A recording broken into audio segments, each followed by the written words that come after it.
शान्ताकारं भुजङ्गशयनं पद्मनाभं सुरेशं विश्व आधारं गगनसदृशं मेघवर्णशुभाङ्गं लक्ष्मीकान्तं कमलनयनं योगी अभीष्टगम्यं वन्दे विष्णुं भवभयहरं सर्वलोके एकनाथम्।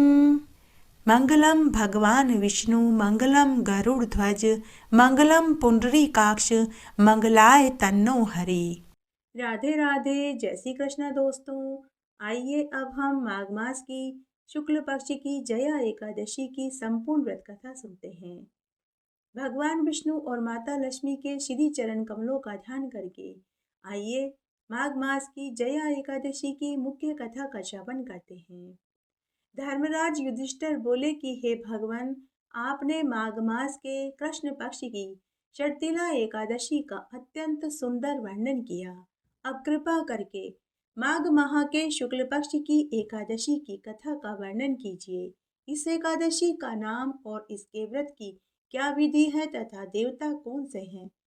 कृपया करके आप हमें संपूर्ण महात्म्य को सुनाइए, हमारी सुनने की अपार इच्छा है।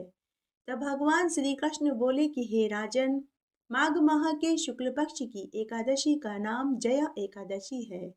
इस एकादशी व्रत से मनुष्य ब्रह्म हत्या के पाप से छूट जाता है और अंत में उनको स्वर्ग लोक की प्राप्ति होती है। इस व्रत से मनुष्य को योनि अर्थात भूत प्रेत पिशाच आदि की योनि से वह छूट जाता है। अतः इस एकादशी के व्रत को विधि पूर्वक करना चाहिए। हे राजन, इस संबंध में मैं तुम्हें एक पौराणिक कथा सुनाता हूँ, तुम ध्यान से चित्त लगा कर के सुनो। एक समय इंद्र नागलोक में अपनी इच्छा अनुसार अप्सराओं के साथ रमण कर रहे थे। गंधर्व गान कर रहे थे। वहां गंधर्वों में प्रसिद्ध पुष्पवंत, उसकी लड़की तथा चित्रसेन की स्त्री मलिन सभी थे। उस जगह मलिन का लड़का पुष्पवान और उसका लड़का माल्यवान भी था। उस समय पुष्पवती नामक एक गंधर्व स्त्री माल्यवान को देखकर मोहित हो गई और काम बाण से चलायमान होने लगी। उसने रूप सौंदर्य और हाव भाव आदि द्वारा माल्यवान को वश में कर लिया। पुष्पवती के सौंदर्य को देखकर माल्यवान भी मोहित हो गया। अतः ये दोनों कामदेव के वश में हो गए। तब इंद्र के बुलाने पर इन्हें नाचगान के लिए जाना पड़ा और अप्सराओं के साथ इन्होंने नाचगान शुरू कर दिया, परंतु कामदेव के प्रभाव से इनका मन नहीं लगा। तब ये दोनों अशुद्ध गाना गाने लगे। इनकी भाव भंगिमाओं को देखकर इंद्र ने इनके प्रेम को समझ लिया। तब इंद्र को यह अपना अपमान लगा। तब इंद्र ने उन्हें शाप देते हुए कहा कि तुम दोनों ने हम सब बड़े लोगों के सामने बड़ा ही अशोभनीय कार्य किया है, इसलिए मैं तुम दोनों को शाप देता हूँ कि तुम स्त्री पुरुष के रूप में मृत्युलोक में जाकर पिशाच का रूप धारण करोगे और अपने कर्मों का फल भोगोगे। इंद्र का शाप सुनकर वे दोनों अत्यंत ही दुखी हुए और हिमाचल पर्वत पर पिशाच बनकर दुख पूर्वक अपना जीवन जीने लगे। रात दिन उन्हें एक क्षण भी नींद नहीं आती थी। उस स्थान पर सर्दी बहुत ज्यादा थी। एक दिन पिशाच ने अपनी स्त्री से कहा कि न मालूम हमने पिछले जन्म में ऐसे कौन से पाप किए जिससे हमें इतनी दुखदायी पिशाच की योनि प्राप्त हुई है। इसलिए इस जन्म में हम ऐसा कोई कार्य नहीं करेंगे कि हमें आगे के जन्म में भी दुख उठाना पड़े। इस तरह उनका समय व्यतीत हो रहा था। तब एक बार देव योग से माघ माह के शुक्ल पक्ष की जया एकादशी आई। इस दिन दोनों ने भोजन नहीं किया और न ही कोई पाप कर्म ही किया। उस दिन उन दोनों ने कंद मूल फल खाकर ही दिन व्यतीत किया और महान दुख के साथ पीपल के पेड़ के नीचे आकर बैठ गए। वह रात्रि इन दोनों ने एक दूसरे से चिपटकर बड़ी ही कठिनाई के साथ काटी। सर्दी के कारण इनको रात्रि में नींद नहीं आई। उस दिन जया एकादशी थी तो इन्होंने कंद मूल फल खाकर समय बिताया, जिससे अज्ञानतावश इनका जया एकादशी का उपवास हो गया। रात्रि में सो न सकने के कारण इनका रात्रि जागरण हो गया। इससे विष्णु भगवान इनसे बहुत प्रसन्न हुए और उन्होंने उनके शाप को वापस ले लिया। दूसरे दिन प्रातःकाल होते ही भगवान के वरदान के प्रभाव से इनकी पिशाच की दह छूट गई और अत्यंत सुंदर अप्सरा और गंधर्व की दह धारण करके तथा सुंदर वस्त्रों और आभूषणों से अलंकृत होकर उन्होंने नागलोक को प्रस्थान किया। जब वे आकाश मार्ग से देवयान में बैठकर जा रहे थे तो देवता गणों और गंधर्वों ने इनकी स्तुति करी, इनके ऊपर फूलों की बरसात करी। नागलोक में जाकर इन दोनों ने देवराज इंद्र को प्रणाम किया। इंद्र को भी इन्हें अपने प्रथम रूप में देखकर महान आश्चर्य हुआ। इंद्रदेव इनसे पूछने लगे कि तुमने अपनी पिशाच दह से किस प्रकार छुटकारा पाया, क्योंकि मेरे दिए हुए शाप को तो अन्य कोई देवता भी वापस नहीं ले सकता, इसलिए तुम मुझे अपना यह पूरा वृतांत सुनाओ। इस पर माल्यवान इंद्रदेव से बोले कि हे देवेंद्र, भगवान विष्णु के प्रभाव तथा जया एकादशी के व्रत के प्रभाव से हम लोग पिशाच की दह को छोड़कर पवित्र हो गए हैं और हम लोगों के भी वंदनीय हो गए हैं, शिव भक्तों और विष्णु भक्तों के भी वंदनीय हो गए हैं। क्योंकि जब हम यहाँ आ रहे थे तो देवता गणों ने और गंधर्वों ने हमारी स्तुति करी, हमारे ऊपर फूलों की बरसात करी। यह सुनकर इंद्र माल्यवान और पुष्पवती से बोले कि तुम धन्य हो, तुम धन्य हो, क्योंकि जो देवताओं, गंधर्वों, विष्णु भक्तों और शिव भक्तों के पूजनीय होते हैं वे हमारे लिए भी वंदनीय हैं। ऐसा जानकर इंद्र ने माल्यवान से कहा कि हे माल्यवान, अब तुम पुष्पवती को साथ लेकर आनंद विहार करो। तब भगवान श्री कृष्ण युधिष्ठिर से बोले कि हे युधिष्ठिर, इस जया एकादशी के व्रत करने से मनुष्य समस्त कुयोनि से छूट जाता है। जिस मनुष्य ने इस एकादशी का व्रत कर लिया उसने मानो सभी यज्ञ और तप कर लिए हों। जो मनुष्य भक्ति पूर्वक जया एकादशी का व्रत करते हैं वे अवश्य ही सहस्त्र वर्ष तक स्वर्ग में वास करते हैं। बोलिए विष्णु भगवान की जय, माता लक्ष्मी की जय, एकादशी माता की जय, तुलसी माता की जय। आइए एकादशी की एक अन्य कथा का श्रवण करते हैं। एक बार एक गांव में एक ब्राह्मण दंपति थे। वे बहुत गरीब थे। ब्राह्मण बेचारा गांव के लोगों की जन्मपत्री बनाता था। लोगों के घरों में जाकर सत्यनारायण भगवान की कथा बांसता और पूजा पाठ करवाता था। उससे उसे जो पैसा मिलता था वही उनकी आजीविका का साधन था। दोनों ब्राह्मण दंपति प्रत्येक एकादशी का उपवास करते थे। साथ ही वह ब्राह्मण जब भी थोड़ा सा धन या समय होता तो वह अनेक यज्ञ करता रहता था। तब एक बार की बात है, उस ब्राह्मण के घर अन्न और धन का टोटा हो गया। तो ब्राह्मणी उदास मन से अपने पति से बोली कि हे स्वामी, ऐसे हमारा गुजारा कैसे चलेगा। हे प्रभु, मैंने सुना है कि अमीर लोग और राजा लोग दूसरों के पुण्यों को खरीद लेते हैं और बदले में मुंह मांगा धन देते हैं। हे स्वामी, हमारे घर से अन्न देवता नाराज हो गए हैं। माता लक्ष्मी हमसे रुष्ट है। हे प्रभु, आपने तो अपने जीवन काल में इतने पुण्य किए हैं, यज्ञ हवन आदि किए हैं। आप अपने पुण्यों को और यज्ञों को बेच क्यों नहीं देते ताकि हमारा कुछ समय आराम से कट जाए। ब्राह्मण ने अपनी पत्नी की बात सुनी तो वह मन ही मन बहुत दुखी हुआ। वह सोचने लगा कि मेरी पत्नी ने इतनी बड़ी बात ऐसे ही नहीं कही। यह भी बेचारी गरीबी से दुखी है। मैंने आज तक इसे भर पेट भोजन नहीं खिलाया, कभी इसे कोई कीमती साड़ी नहीं पहनाई। इस बेचारी के पास सोने में मात्र नाक और कान की लौंग के अलावा और कोई जेवर नहीं है। तब एक लंबी सांस छोड़ते हुए ब्राह्मण बोला कि भगवान, जैसा तुझे ठीक लगे हम वैसा ही कर लेंगे। तू मुझे सुबह जल्दी ही 4 रोटी बना कर के दे देना, मैं तड़के ही चला जाऊंगा। पूरी रात ब्राह्मण को नींद नहीं आई। ब्राह्मण का मन नहीं था कि वह अपने कमाए हुए पुण्य और यज्ञों को बेचे, लेकिन मजबूरी का नाम महात्मा गांधी है। दूसरे दिन ब्राह्मणी ने 4 रोटी और गुड़ एक पोटली में बांधकर अपने पति को दे दिया। पति पुण्य बेचने के लिए घर से निकल पड़ा। वह जोर जोर से गांव में आवाजें लगाने लगा कि कोई मेरे पुण्य को खरीद लो, कोई मेरे यज्ञ के पुण्य को खरीद लो, कोई मेरे पुण्य को खरीद लो, कोई मेरे यज्ञ के पुण्य को खरीद लो। सुबह से दोपहर हो गई, किसी ने भी ब्राह्मण के पुण्य और यज्ञ को नहीं खरीदा। तब ब्राह्मण एक सरोवर के किनारे पीपल के पेड़ के नीचे एक चबूतरे पर बैठ गया। उसे भूख प्यास भी लगी थी, तो ब्राह्मण ने सोचा कि पहले भोजन खा लेता हूँ।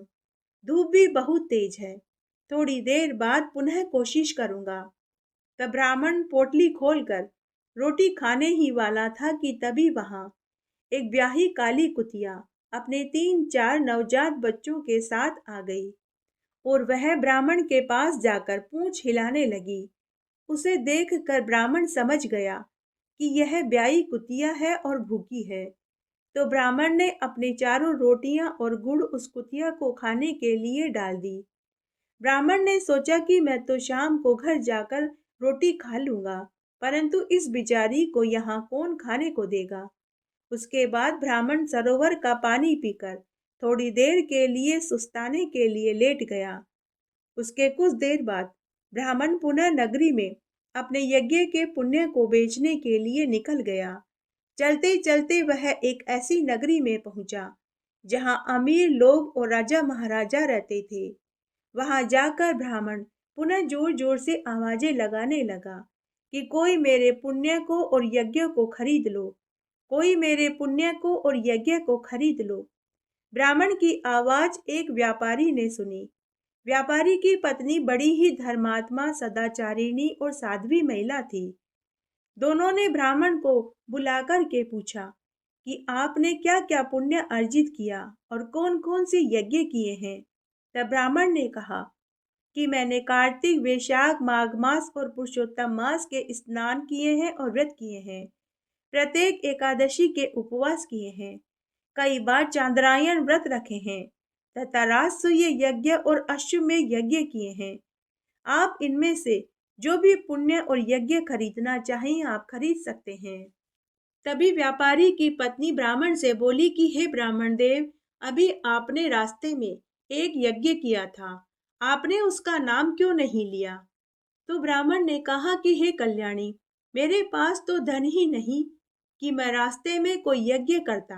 तो वह बोली कि आपने रास्ते में एक ब्याही कुतिया को 4 रोटी और गुड़ खिलाया था, हम तो वही यज्ञ खरीदना चाहेंगे। अगर आप बेचना चाहें तो हम यही यज्ञ खरीदना चाहेंगे। यह सुनकर ब्राह्मण को महान आश्चर्य हुआ। वह मनी मन सोचने लगा कि इन्हें कैसे मालूम चला कि मैंने रास्ते में ब्याही कुतिया को 4 रोटी और गुड़ खिलाया था।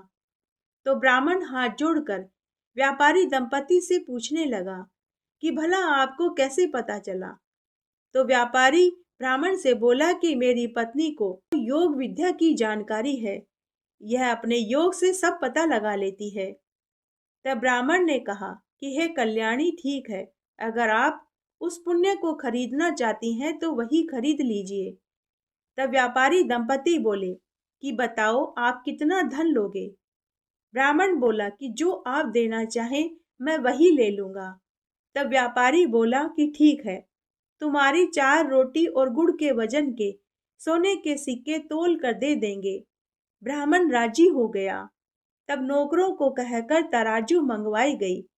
रसोई में से 4 रोटी और गुड़ की डली मंगवाई। तराजू के एक पलड़े में 4 रोटी और गुड़ को रखा और दूसरे पलड़े में व्यापारी दंपति सोने के सिक्के रखने लगे।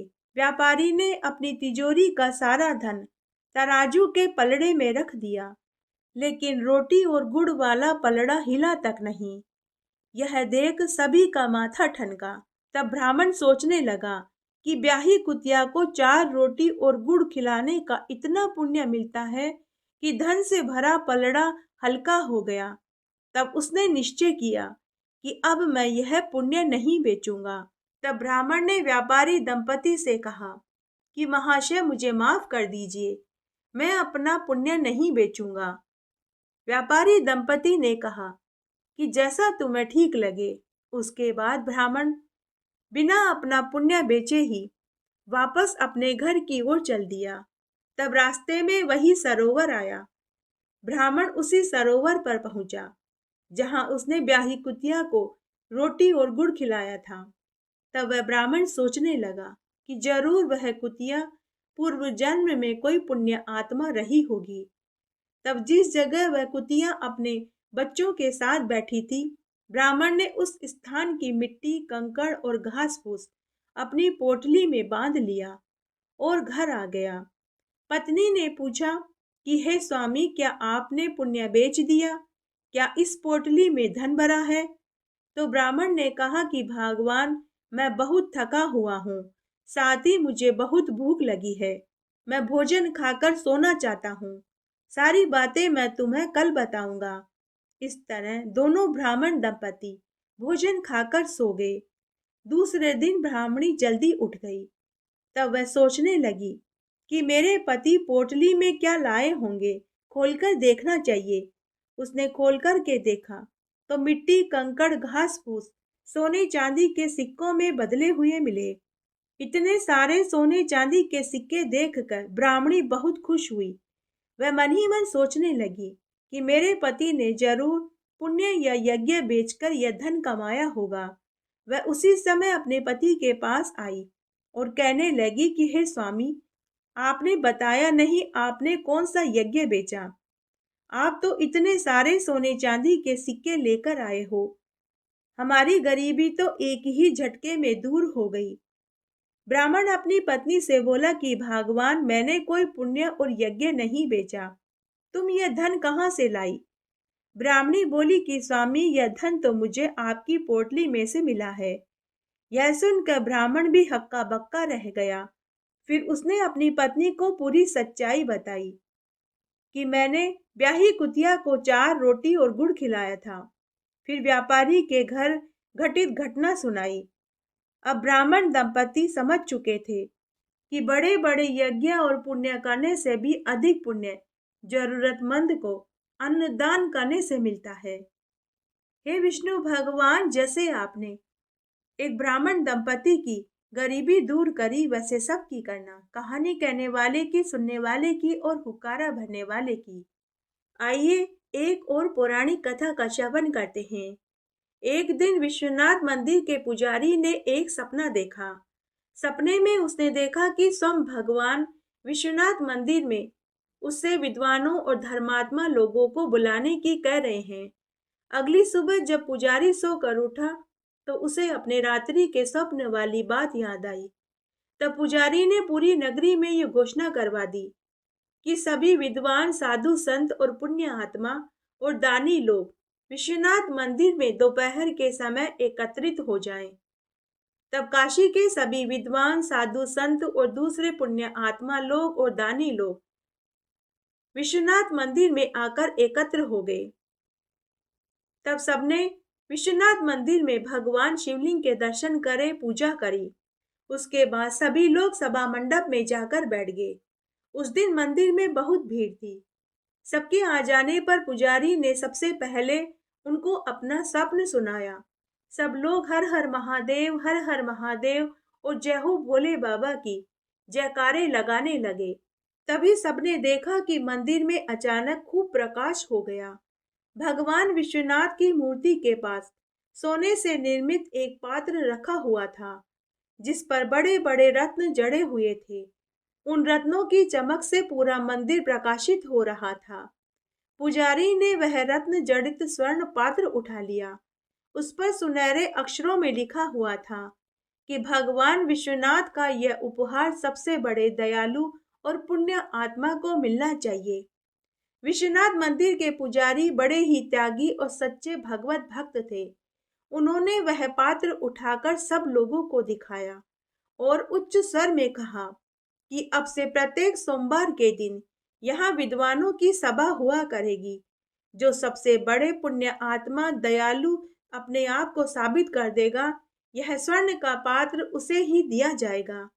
अब देखते ही देखते इस बात की खबर पूरी नगरी में फैल गई। दूर दूर से तपस्वी, त्यागी लोग और व्रत करने वाले दानी लोग काशी मंदिर में पहुंचने लगे। तब उन्हीं की नगरी में एक ब्राह्मण था। उसने कई महीने लगातार चांद्रायन व्रत किए थे। वह ब्राह्मण मन ही मन सोचने लगा कि उस स्वर्ण पात्र का तो मैं ही हकदार हूँ, क्योंकि मुझसे ज्यादा इतने कठिन व्रत और किसी ने नहीं किए होंगे। तब वह ब्राह्मण स्वर्ण पात्र को पाने की लालसा में मंदिर में पहुंचा।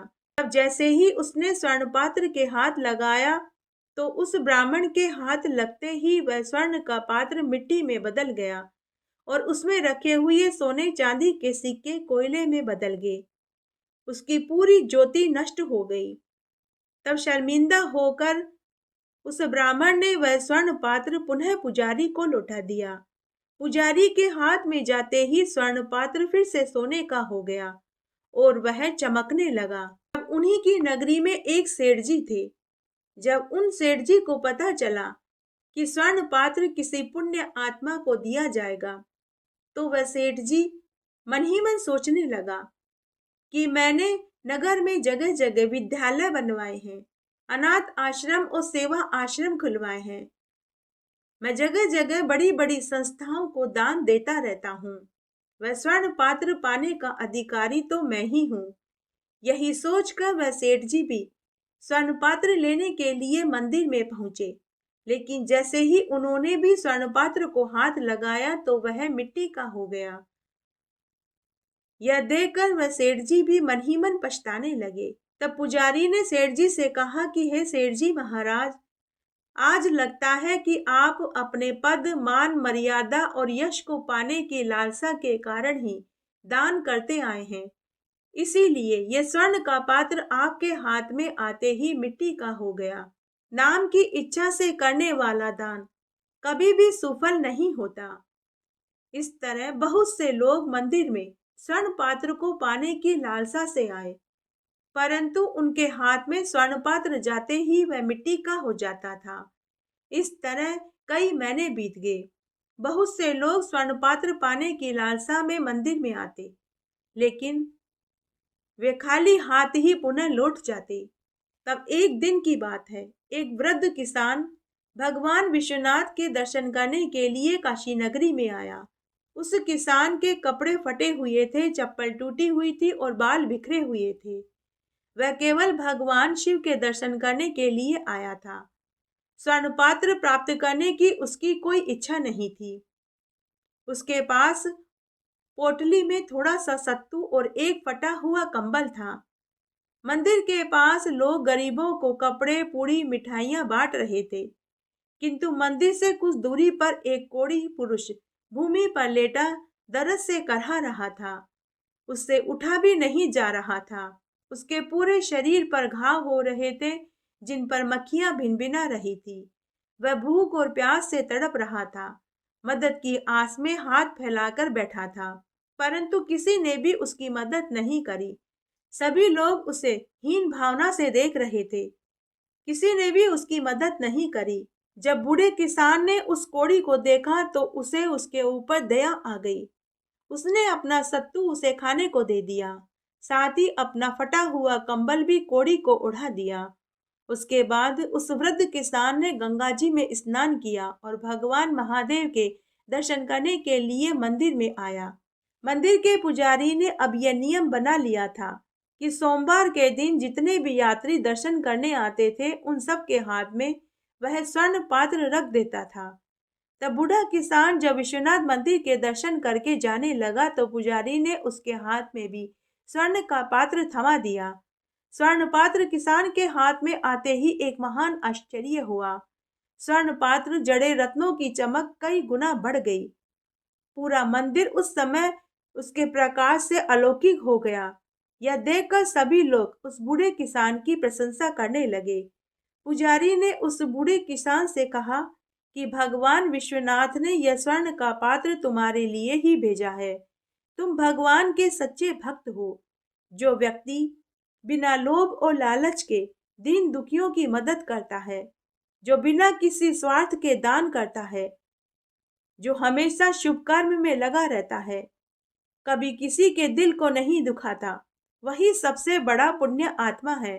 अतः यह स्वर्ण का पात्र रखने के तुम अधिकारी हो। ऐसा कहकर पुजारी ने उस किसान को स्वर्ण का पात्र दे दिया। स्वर्ण पात्र पाकर उस बूढ़े किसान ने भगवान विश्वनाथ को बार बार प्रणाम किया और खुशी खुशी वह घर लौट आया। बोलिए शंकर भगवान की जय, बोलिए उमा पार्वती जी की जय। एकादशी व्रत में सभी कथा कहानियों के साथ में तुलसी माता की कहानी जरूर सुननी चाहिए। आइए अब हम तुलसी माता की एक पौराणिक कथा का श्रवण करते हैं। बोलिए तुलसी माता की जय। एक गांव में दो माँ बेटी रहती थी। बेटी का नाम तुलसी था। वह बहुत सुंदर, सुशील, दयावती व गुणवती थी। वह भगवान कृष्ण की परम भक्त थी। एक बार भगवान कृष्ण ने उसकी परीक्षा लेनी चाहिए, तो वे उसके गांव में बांसुरी बेचने वाले बनकर आए और आवाज लगाने लगे, बांसुरी ले लो, बांसुरी ले लो। तो बेटी ने अपनी माँ से कहा कि माँ, मुझे मेरे प्रभु के लिए बांसुरी लेनी है, मुझे बांसुरी दिलवा दो। तो माँ बोली, बेटी मेरे पास तो पैसे नहीं हैं। बेटी, हमारे पास बाजरी पड़ी है, तू एक कटोरी बाजरी देकर बांसुरी खरीद ले। तब तुलसी एक कटोरी बाजरी भरकर बांसुरी वाले के पास गई और बोली कि हे बांसुरी वाले, आप बाजरी ले लो और मुझे एक बांसुरी दे दो। तब बांसुरी वेश में भगवान ने बाजरी के फूंक मारी तो बाजरी में से फूस उड़कर तुलसी की आंख में चली गई। तुलसी जोर जोर से रोने लगी। तभी भगवान कृष्ण वहां से अंतर्ध्यान हो गए। थोड़ी देर के बाद भगवान कृष्ण एक वेद जी का वेश बनाकर तुलसी के घर के बाहर आकर आवाज लगाने लगे, नाक कान आंख पेट दर्द का इलाज करवा लो, नाक कान आंख पेट दर्द का इलाज करवा लो। तभी तुलसी की माँ घर के बाहर आई और वेद जी से बोली कि वेद जी, मेरी बेटी की आंख में फूस चला गया है, आप मेरी बेटी की आंख में से फूस निकाल दो। तब भगवान रूप में वेद जी बोले कि मैं एक शर्त पर तेरी बेटी की आंख में से फूस निकालूंगा, तुझे उसके साथ मेरा विवाह करना होगा। तुलसी की माँ राजी हो गई। भगवान ने तुलसी की आंख में से फूस निकाल दी। उस दिन उन दोनों की सगाई हो गई। तब तुलसी की माँ ने पंडित बुलवा करके विवाह का शुभ लगन निकलवाया।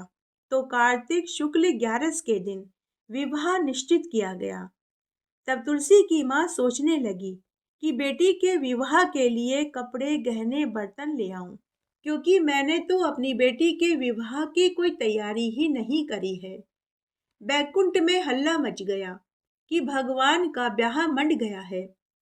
तब तुलसी की माँ सुनार की दुकान पर गई और बोली कि हे सोनिका, मेरी बेटी के लिए लौंग, टीका और मंगलसूत्र घड़ दे। तो सुनार बोला कि बुढ़िया माई, मेरे पास तो समय नहीं है, मैं तो भगवान कृष्ण के गहने गढ़ रहा हूँ। उसके बाद तुलसी की माँ दर्जी के पास गई और बोली कि हे दर्जीड़ा, मेरी बेटी का ब्याह मंड गया है, उसके लिए लहंगा चोली सिल दे। लेकिन दर्जी ने भी इनकार कर दिया। दर्जी बोला कि बुढ़िया माई, देखती नहीं, मेरे कारीगरों को तो सांस लेने की फुर्सत तक नहीं है, हम तो भगवान के ब्याह के जरी के पेचे, शाल, दुशाला, पचरंगा, जामा सिल रहे हैं। बेचारी बुढ़िया माई उदास मन से हलवाई के पास गई और बोली कि हे हलवाई, मेरी बेटी का ब्याह मंड गया है, उसके लिए लड्डू इमरती बना दे। तो उसने भी इनकार कर दिया और कहा कि रे बुढ़िया, तू बहुत गलत समय पर आई है, हम तो भगवान के ब्याह के लड्डू, इमरती, जलेबी, कचौरी, 56 तरह के व्यंजन देसी घी में बना रहे हैं, हमारे पास बहुत बड़ा ऑर्डर आया है, तू अपना सामान कहीं और बनवा ले। अंत में वह लीलगर के पास गई और बोली कि रे लीलगर, मेरी बेटी का ब्याह मन गया है, तू उसकी चुनरी रंग दे। लेकिन लीलगर ने भी इनकार कर दिया और कहा कि बुढ़िया माई, हम तो भगवान के पगड़ी और साफे रंग रहे हैं, हमारे पास तो समय ही नहीं है। उदास मन से माँ घर आई और सोचने लगी, अब बेटी के विवाह में क्या होगा। घर आई तो उसने देखा कि उसका घर दुल्हन की तरह सजा हुआ था। विवाह की धूमधाम से तैयारियां हो रही थी। हलवाई बैठे हुए थे और तरह तरह की मिठाइयां बना रहे थे।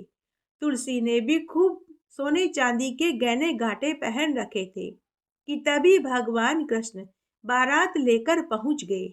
माँ ने खूब ठाट बाट से भगवान कृष्ण के साथ अपनी बेटी का विवाह कर दिया। भगवान तुलसी को लेकर द्वारिका आ गए और वहीं उसके साथ महल में रहने लगे। यह देखकर दूसरी अन्य रानियां चिढ़ने लगी। तब विवाह के बाद रीति के अनुसार पहले सावन में तुलसी मायके रहने चली गई। तब भगवान ने तुलसी के लिए लहरिया, सोने चांदी के गहने, सुहाग का सामान, घेवर आदि के साथ 5 सोने के पचेटे भी भेजे।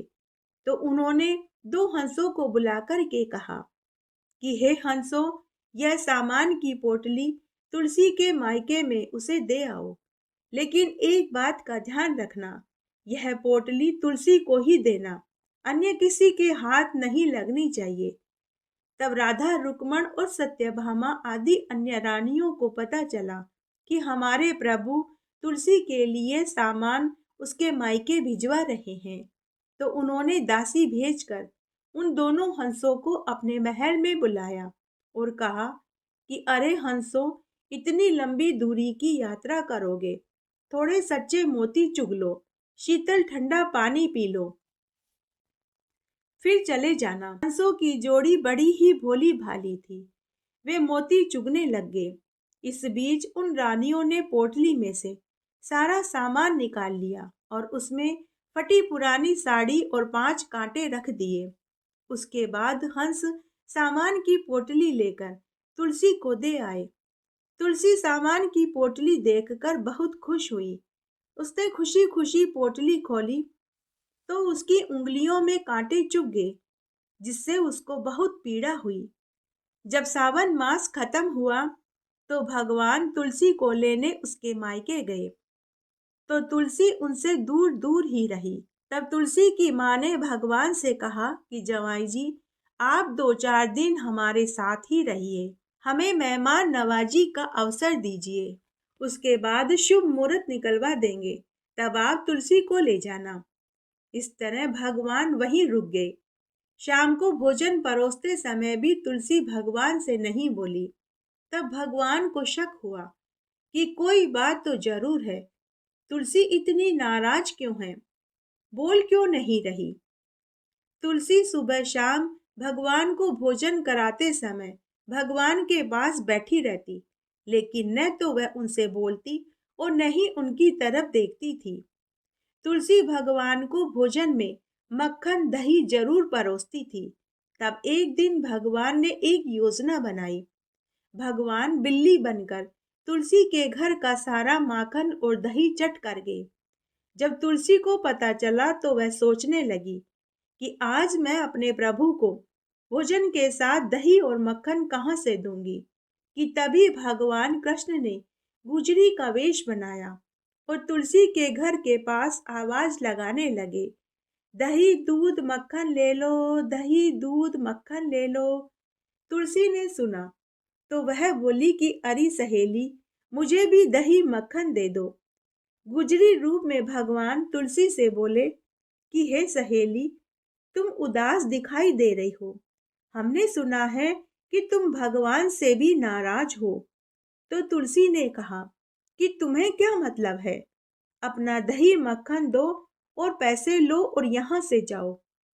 तो गुजरी वेश में भगवान कृष्ण बोले कि सहेली, मन की बात कहने से मन हल्का हो जाता है। तब तुलसी ने पूरी बात बता दी। पूरी बात सुनते ही भगवान कृष्ण असली रूप में आ गए और तुलसी से बोले कि तुलसी, मैंने तो पोटली में लहरिया, जरी के वेश, घेवर, सोने चांदी के गहने और सुहाग का सामान, साथ ही 5 सोने के पचेटे भी भिजवाए थे। उसी समय भगवान कृष्ण ने दोनों हंसों को बुलाकर के पूछा कि मैंने सामान की पोटली तुलसी को देने को कहा था उस दिन तुम रास्ते में कहाँ कहाँ रुके थे? तो दोनों हंसों ने कहा कि हमें तो राधा रुक्मण और सत्यभामा ने सच्चे मोती खाने के लिए महल में रोक लिया था। तब भगवान कृष्ण ने अपनी दिव्य दृष्टि से सारी बात पता लगा ली। भगवान उसी समय राधा रुक्मण और सत्यभामा के महल में गए और उनसे पूछने लगे कि आप सबने ऐसा क्यों किया। तो वे सभी रानियां बोली कि हे प्रभु, आप हमारे महल में आते ही नहीं थे, इसलिए हमें ऐसा करना पड़ा। तब भगवान बोले कि अगर आप हमें प्रेम भाव से याद करके बुलाते तो हम जरूर आते। तब भगवान बोले कि कार्तिक का महीना तुलसी को दूंगा, 5 दिन पंचतीर्थया राधा रुक्मण को दूंगा और 11 का दिन सत्यभामा को दूंगा। इस तरह भगवान ने सबका मान रखा। हे ईश्वर, जैसे आपने राधा रुक्मण सत्यभामा और तुलसी का मान रखा, वैसे हमारा भी रखना। कहानी कहने वाले का, सुनने वाले का और हुक्कारा भरने वाले का। आइए शालिग्राम भगवान की एक पवित्र पौराणिक पुण्य फल देने वाली कथा का श्रवण करते हैं। एक बार एक गांव में एक सदना कसाई अपने वृद्ध माता पिता, पत्नी और बच्चों के साथ रहता था। वह कसाई मांस बेचने का काम करता था, लेकिन साथ ही वह भगवान विष्णु का परम भक्त था। पूरे समय ओम नमो भगवते वासुदेवाय मंत्र का जाप करता रहता था। तब एक बार की बात है, वह तालाब पर स्नान कर रहा था कि तभी उसे वहां एक काला चमकीला सा गोल पत्थर दिखाई दिया। कसाई को वह पत्थर बहुत अच्छा लगा। वह सोचने लगा कि यह पत्थर मेरे मांस तोलने के काम आएगा। तो वह उस पत्थर को लेकर अपनी दुकान पर आ गया। अब वह कसाई उस पत्थर से मांस तोलने का काम करने लगा। तब उस कसाई ने पाया कि वह पत्थर बड़ा ही चमत्कारी है। जब कसाई को 1 किलो मांस तोलना होता तो वह पत्थर 1 किलो का हो जाता। यदि कभी कसाई को आधा किलो मांस तोलना होता तो वह पत्थर आधा किलो का हो जाता। यह देखकर कसाई के साथ वहां खड़े सभी लोगों को महान आश्चर्य होने लगा। धीरे धीरे उस पत्थर की चर्चा पूरे गांव भर में फैल गई। सभी लोग उस विलक्षण पत्थर को देखने कसाई की दुकान पर आने लगे। तब एक दिन उस पत्थर की ख्याति काशी पंडित जी ने सुनी। पंडित जी को भी बड़ी जिज्ञासा हुई कि मुझे भी उस पत्थर को देखना चाहिए कि भला वह पत्थर अपने आप को कम और ज्यादा कैसे कर लेता है। लेकिन एक कसाई की दुकान पर मैं कैसे जाऊं? मेरे लिए तो उस कसाई की दुकान पर जाना किसी पाप से कम नहीं होगा। लेकिन पंडित जी की जिज्ञासा बढ़ती ही जा रही थी। तब एक दिन पंडित जी ने सोचा कि मैं उस पत्थर को दूर से ही देख लूंगा। तो पंडित जी कसाई की दुकान पर बहुत दूर सामने जाकर खड़े हो गए। जब कसाई ने अपनी दुकान के सामने एक महान पंडित जी को खड़े देखा तो कसाई पंडित जी के पास आया और बोला कि पंडित जी राम राम, आज आपका मेरी दुकान पर कैसे आना हुआ? मैं तो मांस बेचता हूँ, क्या आपको मांस लेना है? यह सुनकर पंडित जी क्रोधित हो गए और बोले कि राम राम, अरे मूर्ख, मैं तो उस पत्थर को देखने आया हूँ जो वजन के अनुसार अपने आप को कम और ज्यादा कर लेता है। तब कसाई दुकान पर आया और उस पत्थर को उठाकर पंडित जी को दिखाने लगा। पत्थर को देखते ही पंडित जी नाराज हो गए और क्रोधित होते हुए बोले कि अरे पापी दुष्ट, तूने घोर पाप किया है। यह पत्थर नहीं, यह तो शालिग्राम भगवान है। तूने शालिग्राम भगवान को मांस के पास रखा और तू शालिग्राम भगवान से मांस तोल रहा है। तेरे परिवार को नरक भोगना पड़ेगा। यह सुनकर कसाई दुखी हो गया। वह हाथ जोड़कर पंडित जी के चरणों में गिर पड़ा और बोला कि हे पंडित जी महाराज, मुझे माफ कर दीजिए। मुझे नहीं मालूम था कि यह शालिग्राम भगवान है। हे पंडित जी महाराज, अब आप इन शालिग्राम भगवान को अपने साथ ले जाइए, क्योंकि मैं तो एक कसाई हूँ। मेरा रोजगार मांस बेचने का है। यही मेरी आजीविका का साधन है। इसी से मेरे परिवार की रोजी रोटी चलती है। तब वह काशी पंडित जी शालिग्राम भगवान को अपने साथ लेकर अपने घर आ गए और खूब पूजा पाठ करने लगे। इस तरह कई दिन बीत गए। तब एक रात्रि को काशी पंडित जी को एक स्वप्न आया। स्वप्न में शालिग्राम भगवान ने काशी पंडित से कहा कि हे पंडित, मैं तेरी सेवा भक्ति से बहुत प्रसन्न हुआ, लेकिन तू मुझे वापस उसी कसाई के पास छोड़ करके आ।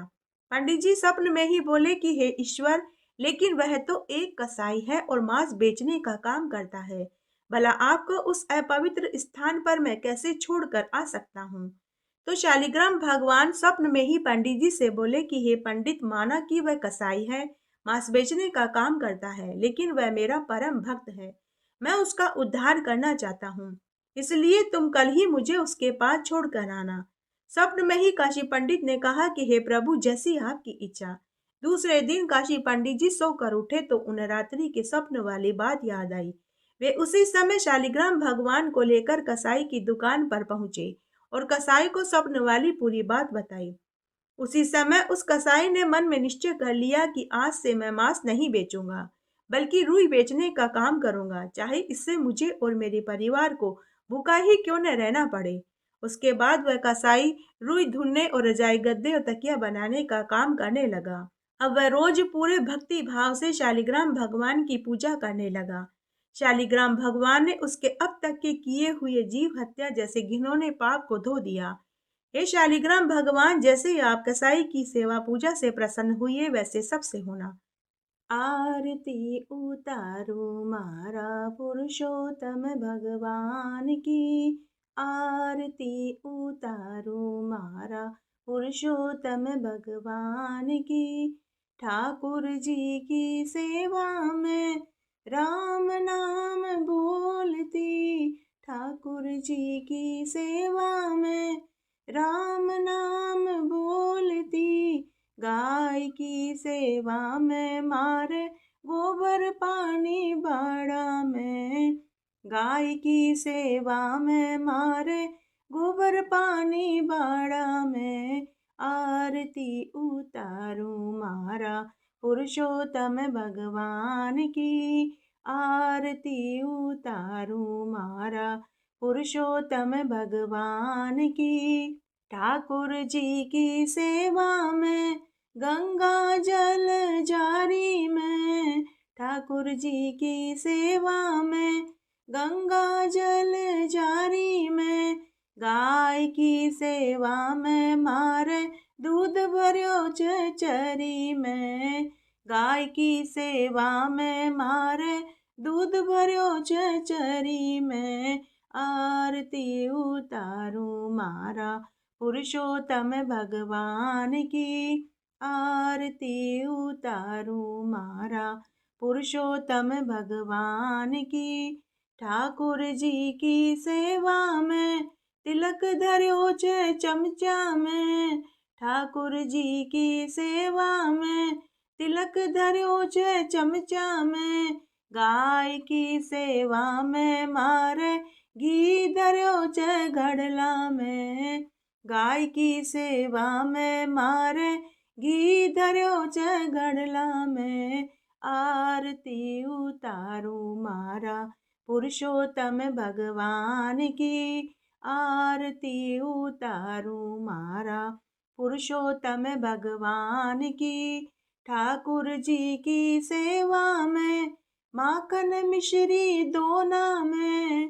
ठाकुर जी की सेवा में माखन मिश्री दोना में। गाय की सेवा में मारे छाछ राबड़ी थाली में। गाय की सेवा में मारे छाछ राबड़ी थाली में। आरती उतारू मारा पुरुषोत्तम भगवान की। आरती उतारू मारा पुरुषोत्तम भगवान की। ठाकुर जी की सेवा में नित उठ मंदिर जावती। ठाकुर जी की सेवा में नित उठ मंदिर जावती। गाय की सेवा में मैं तो नित बुआरा लगावती। गाय की सेवा में मैं तो नित बुहारा लगावती। आरती उतारो मारा पुरुषोत्तम भगवान की। आरती उतारू मारा पुरुषोत्तम भगवान की। ठाकुर जी की सेवा में सखियाँ खड़ी छ मंदिर में। ठाकुर जी की सेवा में सखियाँ खड़ी छ मंदिर में। गाय की सेवा में मार सात ग्वाला आंगन में। गाय की सेवा में मार साथ ग्वाला आंगन में आरती उतारूं मारा पुरुषोत्तम भगवान की आरती उतारूं मारा पुरुषोत्तम भगवान की। ठाकुर जी की सेवा में तुलसी माला फेरती ठाकुर जी की सेवा में तुलसी माला फेरती गाय की सेवा में मारे गणे कुमारी सोना की गाय की सेवा में मारे गणे कुमारी सोना की आरती उतारू मारा पुरुषोत्तम भगवान की आरती उतारू मारा पुरुषोत्तम भगवान की। ठाकुर जी की सेवा समय बैकुंठा में जावती ठाकुर जी की सेवा समय बैकुंठा में जावती गाय की सेवा समय तो बेतरणी तर जावती गाय की सेवा समय तो वेतरणी तर जावती आरती उतारू मारा पुरुषोत्तम भगवान की आरती उतारू मारा पुरुषोत्तम भगवान की। जय हो पुरुषोत्तम भगवान की जय। इस प्रकार आज मैंने आपको माघ मास के शुक्ल पक्ष की जया एकादशी की संपूर्ण व्रत कथा एक साथ सुनाई। आशा करती हूँ आपको इस कथा को सुनने का संपूर्ण फल प्राप्त होगा। मेरे साथ बने रहने के लिए आपका धन्यवाद। आगे आने वाली कथा कहानी के लिए भी आप इसी तरह मेरे साथ बने रहें। धन्यवाद।